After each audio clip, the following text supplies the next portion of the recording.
那講到即馬 AI 大發展，真濟人會收錄往生者在生時相關的影像加聲音，利用 AI 製作來紀念。不過，這個立法院法制局報告就指出講，咱現有的法規對死者的所謂人格權保護不足，若是烏白使用，恐驚對家屬造成第二界傷害。也學者是表示講，年底就要選舉啊，都驚有人利用 AI 來擾亂選情。每一天那一刻，我都希望我能在你們的身邊，給你們溫暖和力量。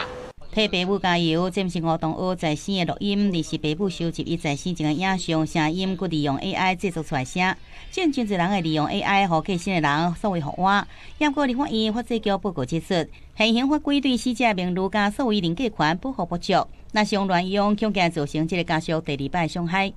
其中的第5條就是要避免人工智慧的使用，創造出偏差的訊息以及資訊的誤導。但是政府應該要趕快訂立相關的執法。這個跟用 AI 技術來創造虛構一些不實的內容，其實呢，它已經超越了之前法體制它所涵涉的範圍，的確是需要比較能全面性的涵蓋。法制局報告認為，刑法第312條雖然對死者侮辱、誹謗，這行為有觸犯屬告訴乃論，輕罪而且刑責較輕。不過 AI 生成的深格影像可能徹底歪傳死者在死前的形象，為了讓刑法規範更加周延，並且顧到死者名譽，建議應該認定用電腦合成這科技製作不實的影像，辱罵死者法則。相關會使加重處2年以下有期徒刑。學者是警示9合1大選年底要舉行，若有心的人士利用 AI 甲已經過身的政治人物互換起來，可以支持某一個人也是幕後對手，恐驚來影響選情。